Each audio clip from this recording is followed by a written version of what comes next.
मेरे प्यारे भक्तों, जरा सोचिए, आप रोज पूजा करते हैं, व्रत रखते हैं, मंदिर जाते हैं और दान भी देते हैं, फिर भी घर में पैसा क्यों नहीं टिकता? क्यों बीमारी और क्लेश आपके परिवार का पीछा नहीं छोड़ते? कहीं ऐसा तो नहीं कि अनजाने में आप अपने ही घर के मुख्य दरवाजे पर यमराज को निमंत्रण दे रहे हैं? जी हाँ, हमारे शास्त्रों में गरुड़ पुराण में स्पष्ट लिखा है कि सूर्य डूबने के बाद एक छोटी सी गलती, एक छोटी सी लापरवाही आपके सालों के पुण्य को मिट्टी में मिला सकती है। बहुत से परिवार आज गरीब हैं, दुखी हैं, सिर्फ इसलिए क्योंकि वे शाम के समय तुलसी के पौधे के पास वह एक काम करना भूल जाते हैं जो उनके घर की रक्षा करता है। ये कोई साधारण बात नहीं है, ये जीवन और मृत्यु के बीच का धागा है। इसलिए भक्तों, आज मैं आपको वह गुप्त रहस्य बताने जा रहा हूं जो संतों ने, ऋषियों ने हजारों सालों तक अपने शिष्यों को बताया है।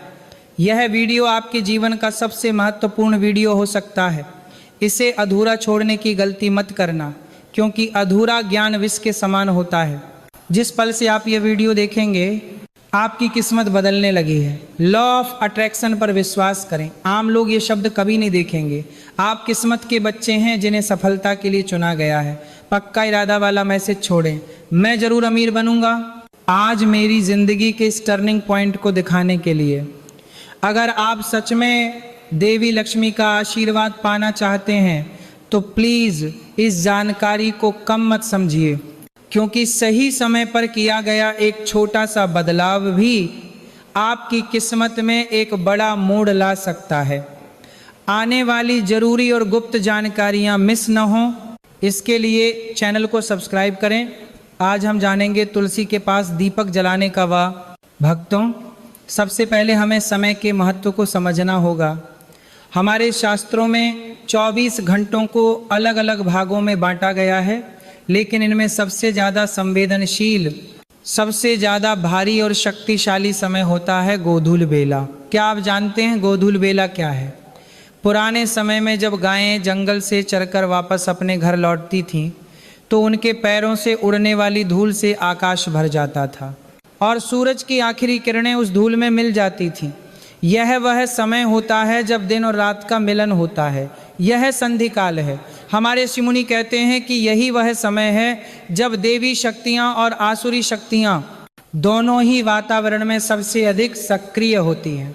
ध्यान से सुनिए, गरुड़ पुराण में बताया गया है कि जैसे ही सूर्य अस्त होता है और अंधेरा पैर पसारने लगता है, देवी लक्ष्मी की बड़ी बहन, जिसे अलक्ष्मी या दरिद्रता कहा जाता है, वह पृथ्वी पर भ्रमण करने निकलती हैं।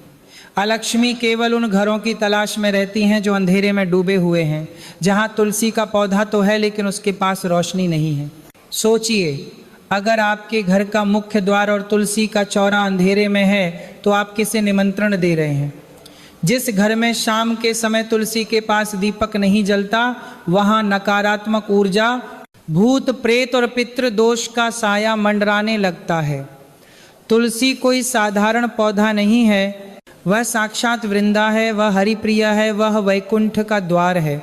जब आप गोधूली बेला के समय ठीक सूरज डूबने के बाद तुलसी के पास एक दीपक जलाते हैं, तो वह दीपक सिर्फ तेल और बाती का खेल नहीं होता। वह दीपक एक सुरक्षा चक्र बन जाता है, वह अग्नि की एक दीवार बन जाता है जिसे पार करके कोई भी बुरी शक्ति, कोई भी दरिद्रता आपके घर के अंदर प्रवेश नहीं कर सकती।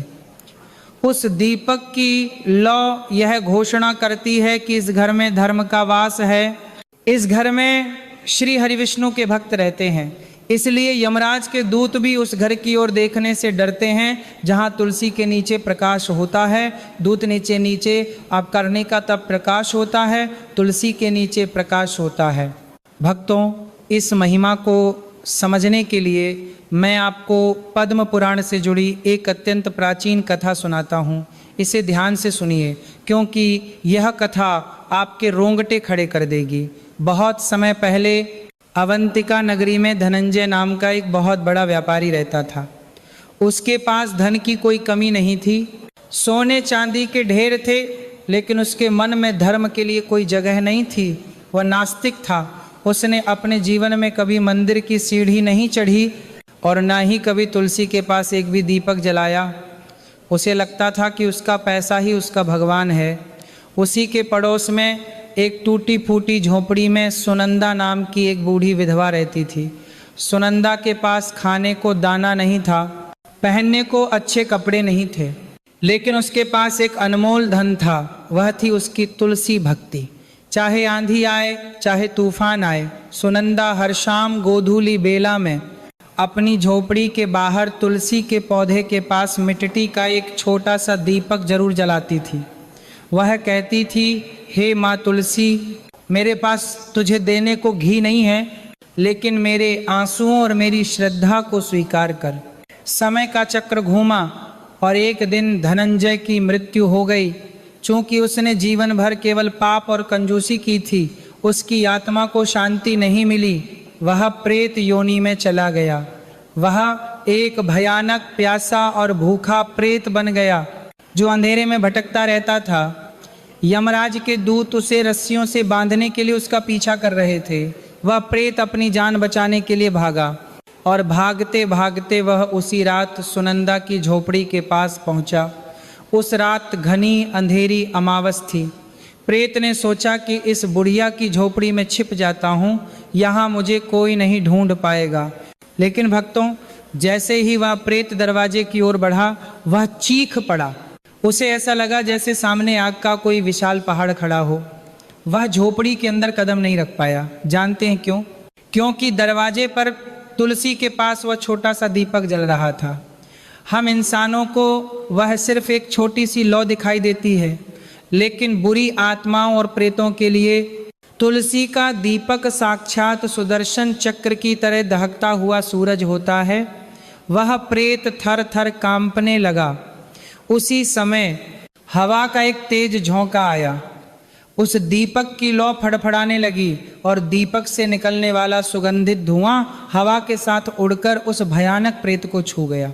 ये क्या चमत्कार था! जैसे ही तुलसी के दीपक का पवित्र धुआं उस पापी की आत्मा को स्पर्श हुआ, उसके जन्म जन्मांतर के पाप जलकर खाक हो गए। उसे अपना पिछला जन्म याद आ गया।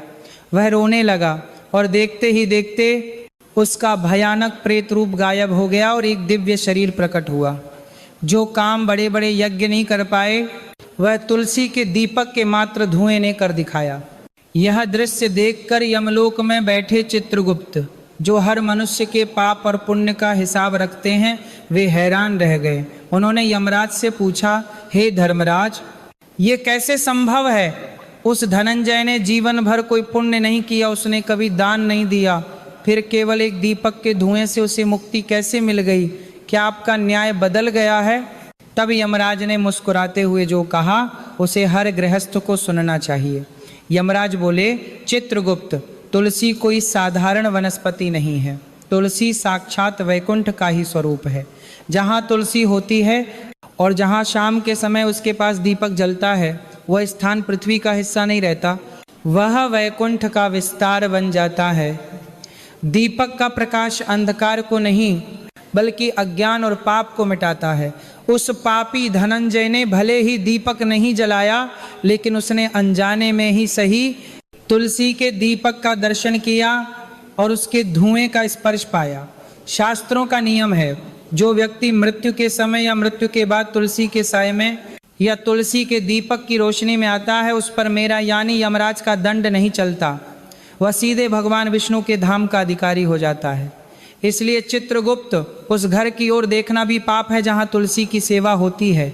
भक्तों, समझिए इस बात को। अगर एक पापी प्रेत को दीपक का धुआं मोक्ष दे सकता है, तो सोचिए अगर आप अपने जीते जी अपने हाथों से रोज शाम को नियम से तुलसी माँ के पास दीपक जलाएंगे, तो यमराज आपके पास आने की हिम्मत कैसे करेंगे? आपके पितृ जो शायद कष्ट में हैं, वे उस रोशनी को देखकर तृप्त हो जाएंगे और आपको ऐसा आशीर्वाद देंगे कि आपकी 7 पीढ़ियां राज करेंगी। भक्तों, अब बहुत ध्यान से सुनिए। कथा सुनकर मन में भाव तो जाग गया, लेकिन अगर विधि गलत हुई तो फल नहीं मिलेगा। कई माताएं बहनें शिकायत करती हैं कि महाराज जी, हम तो रोज दिया जलाते हैं, फिर भी घर में बरकत नहीं है। कारण आपकी भक्ति में कमी नहीं, आपकी विधि में गलती है। शास्त्रों में स्पष्ट लिखा है कि गलत तरीके से जलाया गया दीपक घर का विनाश भी कर सकता है। आज मैं आपको वे 3 गलतियां बता रहा हूं जो अनजाने में 90% लोग कर रहे हैं। पहली गलती, समय का अपमान। अक्सर देखा गया है कि लोग रात को